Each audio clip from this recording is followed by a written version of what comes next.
नमस्कार। क्या चमत्कार होते हैं? ये एक प्रश्न है जिसके उत्तर पर आज हम लोग विचार करेंगे। तो यदि इस प्रश्न का उत्तर मुझे देना हो तो एक पंक्ति में मैं कहूँगा कि चमत्कार होते हैं।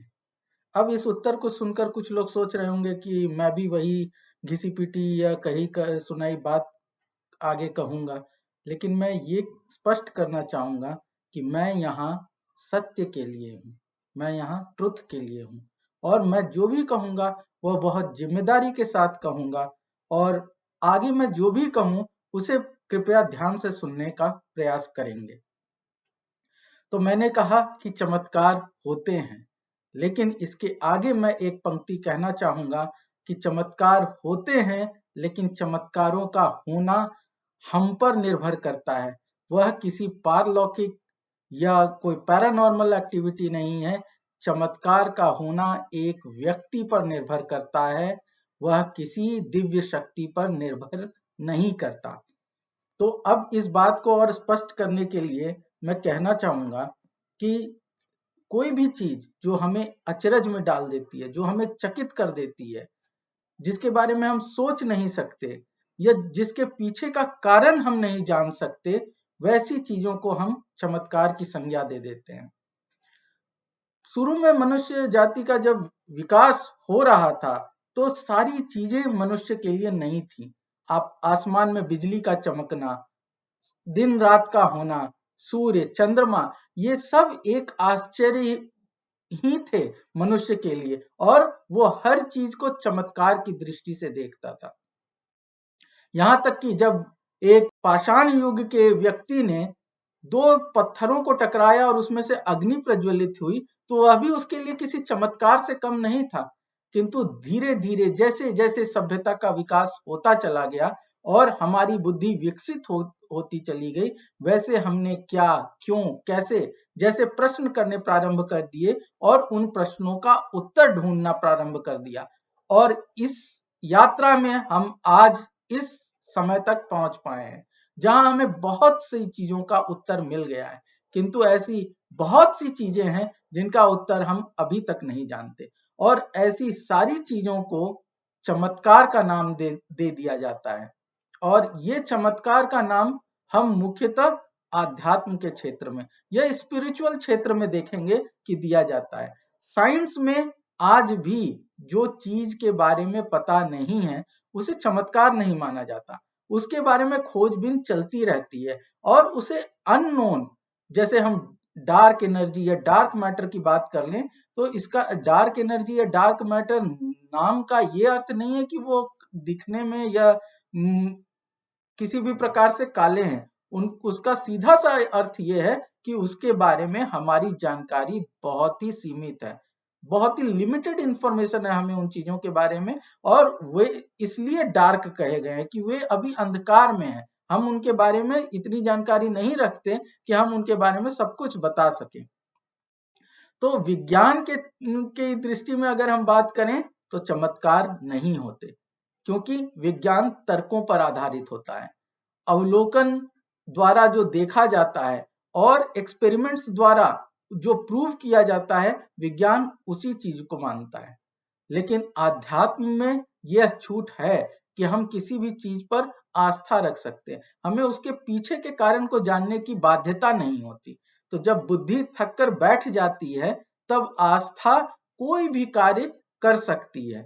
इसलिए जब हम मानसिक रूप से थके होते हैं, हम मानसिक रूप से निराश होते हैं या हम बहुत अधिक जिज्ञासु होते हैं और हम किसी भी चीज को देखते हैं तो हमें वो चमत्कार की तरह लगता है और फिर हम उस पर अपनी आस्था टिका देते हैं, हम फिर पुनः उसको क्वेश्चन नहीं करते। तो जहां पर क्वेश्चन या तर्क समाप्त हो जाते हैं वहां आस्था होती है, लेकिन जहां क्वेश्चन और तर्क समाप्त नहीं होते वहां विज्ञान होता है और विज्ञान बिना किसी चीज का कारण जाने उसे कभी स्वीकार नहीं करता। इसलिए साइंस की दृष्टि में चमत्कार नहीं होते, लेकिन आस्था और विश्वास की दृष्टि में चमत्कार होते हैं। हम सभी जानते हैं कि there are 7 wonders of the world. Wonder शब्द का एक अर्थ आश्चर्य है और एक अर्थ चमत्कार भी है। तो हम सब जानते हैं कि उस समय भी कुछ चीजें ऐसी रही होंगी जिन्होंने ऐसे ऐसे निर्माण किए जो आज के समय में भी कठिन है या अचंभित कर देने वाले हैं। लेकिन इसका यह अर्थ नहीं कि वो किसी पारलौकिक शक्ति ने या किसी पैरानॉर्मल एक्टिविटी ने वो चीजें बनाई तो वो मानव नहीं थी, लेकिन उस समय उनके पास ऐसी कौन सी टेक्नोलॉजी थी जो वे इतना अच्छा विकास कर पाए या इतना अच्छा निर्माण कर पाए जो आज के समय के साइंटिस्ट, इंजीनियर्स और आर्किटेक्ट्स के लिए भी डिफिकल्ट है या सोचने वाली बात है। ठीक इसी प्रकार जब भी कोई व्यक्ति कोई कार्य ऐसा कर जाता है जो सामान्य मनुष्य की समझ से परे होता है, तो वह उसे चमत्कार समझ लेता है। जब गुरुत्वाकर्षण जैसी चीज की खोज नहीं हुई थी, तब पेड़ से एक फल का गिरना भी किसी चमत्कार से कम नहीं था। फिर हमने गुरुत्वाकर्षण के नियम जाने और फिर यह एक साधारण सी चीज लगने लगी। इसी प्रकार जब हम कोई भी चीज देखते हैं जो हमारी बुद्धि से परे या जिसके पीछे का कारण हम नहीं जानते, तो ये हम पर निर्भर करता है कि हम उसके पीछे के कारण को सत्य में जानना चाहते हैं या नहीं। यदि हम उसे नहीं जानना चाहते तो हम उसमें अपना विश्वास या हम अपनी आस्था डाल देते हैं। लेकिन यदि जो व्यक्ति हमें इस प्रकार का चमत्कार दिखा रहा है वह इसका दुरुपयोग करता है और इसके बाद भी हम उस पर विश्वास करते हैं, तो यह कहीं ना कहीं अंधविश्वास की ओर हमें लेके चला जाता है। लेकिन विज्ञान की अगर हम बात करें तो विज्ञान बिना जांचे परखे किसी भी बात से सहमत नहीं होता या किसी भी बात को नहीं मानता।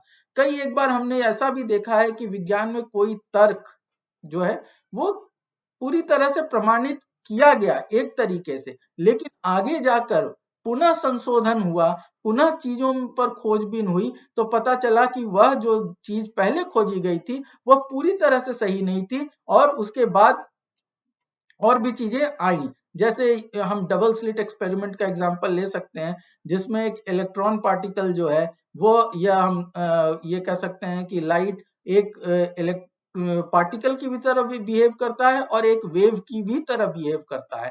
तो शुरू में ये धारणा नहीं थी, शुरू में उसे सिर्फ वेव माना जाता है, बाद में पता चला कि वो पार्टिकल की तरह भी बिहेव कर सकता है। इस तरह की बहुत सारी चीजें हैं। और अगर यदि हम चमत्कार की बात करें तो हमारे संपूर्ण यूनिवर्स या ब्रह्मांड का सृजन ही अभी एक चमत्कार के रूप में देखा जा सकता है, क्योंकि बिग बैंग थ्योरी ये बताती है कि ब्रह्मांड का निर्माण कैसे हुआ, लेकिन उसके पीछे कौन सी शक्ति थी, किस कारण से बिग बैंग हुआ, ये अभी तक साइंस में पूरी तरह से समझ नहीं जाया सका है।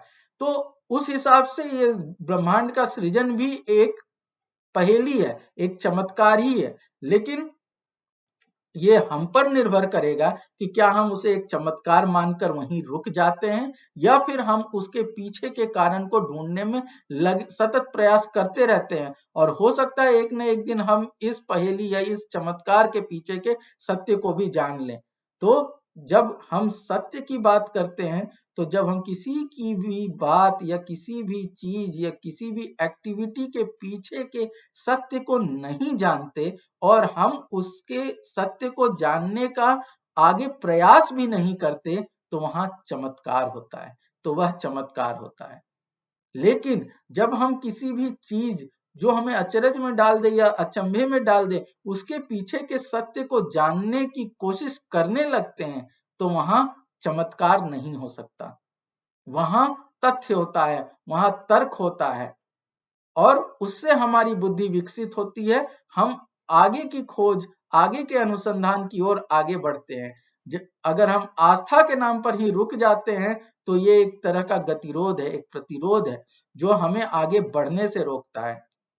आस्था बुरी चीज नहीं है, आस्था बिल्कुल होनी चाहिए, विश्वास बिल्कुल होना चाहिए, क्योंकि आस्था और विश्वास असंभव से लगने कार्य को भी कर देते हैं, किंतु उसका दुरुपयोग नहीं होना चाहिए। और उसका दुरुपयोग तभी नहीं होगा जब आप अपनी बुद्धि खुली रखेंगे, आप तर्क भी करेंगे, आप विचार भी करेंगे और उसके बाद निर्णय लेंगे। किसी भी चीज को देखकर उसे अलौकिक मान लेना, उसे पैरानॉर्मल मान लेना, ये गलत है। आप हमारे धर्म, शास्त्र, संस्कृति कोई भी इस बात को बढ़ावा नहीं देते। हाँ, कहानियां बहुत बनाई जाती हैं और कहानियों का बनाने का अपना एक कारण होता है, क्योंकि कहानियां प्रेरणादायक होती हैं और उन कहानियों की प्रेरणा से हम बहुत कुछ सीख सकते हैं और आगे कर सकते हैं। किंतु हर बात को सत्य मान लेना बिना उसके सत्य को जाने हुए, ये गलत है। जैसे किसी भी चीज को जो हम चमत्कार मानते हैं, उसके पीछे भी एक सत्य है, किंतु उस चीज को ही सत्य मान लेना, उस क्रिया को, उस एक्टिविटी को, उस विद्या को ही सत्य मान लेना और उसके पीछे के सत्य को जानने की कोशिश न करना, ये गलत है। तो जैसे मैंने पहले कहा, चमत्कार होते हैं, लेकिन वो हम पर निर्भर करता है कि हम उसे सिर्फ चमत्कार मानकर वहीं रुक जाते हैं या उसके पीछे के सत्य को जानने की चेष्टा करते हैं। और यही हमारा प्रयास हमेशा होना चाहिए और सत्यमेव जयते को हमें सदैव सार्थक करना चाहिए। धन्यवाद।